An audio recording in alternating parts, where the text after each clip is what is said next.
Picture a regular Monday morning. Parents are dropping off their kids at the Al-Rashid School. Elementary school-aged children with two big backpacks are walking into their classrooms to learn their Arabic alphabet and recite the Quran. It is the first day of Dhul Hijjah, one of the most sacred months in the Islamic calendar. Because of the holy day, a large crowd has gathered at the Islamic Center of San Diego, a community hub in the Claremont neighborhood that has served the city for 35 years. 8 miles away at 9:42 a.m., a panicked mother is already on the phone with 911. She tells the dispatcher her 17-year-old son is missing. He has taken her car, and several firearms are gone from the home. The search moves to high alert when she describes his clothing and company. He is wearing full camouflage and is traveling with an acquaintance. Police Chief Scott Wall later noted that these details suggested something much more targeted than a suicide risk. Officers begin searching the area, staying in contact with the mother to track his possible movements. They are now, in a 90-minute window, hunting for an armed teenager who is already driving toward a populated target. At 11:43 a.m., the focus of the search shifts.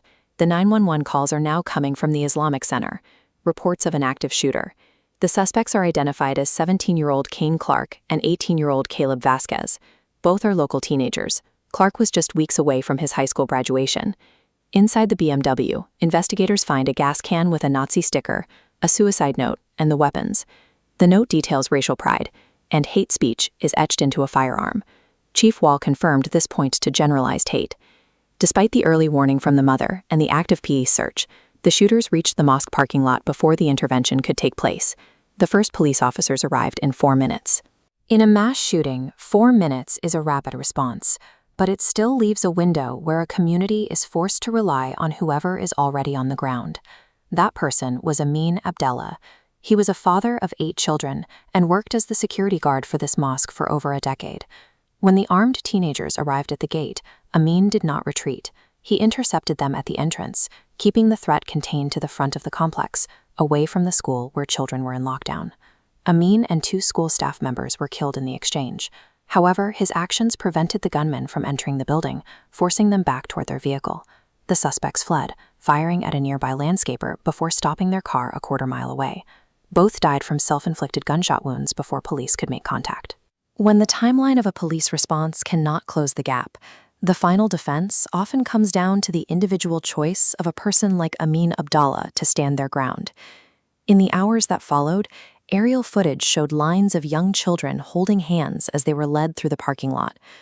While they were not physically injured, they were evacuated from their school through a live crime scene. The investigation now turns to how 2 local teenagers arrived at this point. Investigators are examining their writings and history to understand the path toward this specific mosque. This chart tracks anti-Muslim bias complaints in the U.S. In 2025, the Council on American Islamic Relations recorded over 8,600 complaints, the highest number since they began tracking the data in 1996. San Diego itself saw a 300% increase in anti-Muslim incidents in the years leading up to this shooting. The Islamic Center had lived under this shadow before, including a failed bombing attempt decades earlier.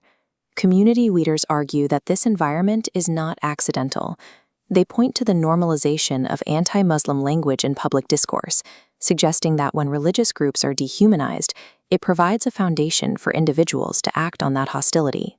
The mother saw the warning signs and called for help, but the 90-minute gap between her 911 call and the arrival of the shooters at the mosque proved too short for a successful intervention. The May 18th attack left a school of children traumatized and 5 families grieving. It is a day that will be remembered for a record-breaking surge in reported hate and for the specific, decisive act of protection by Amin Abdallah.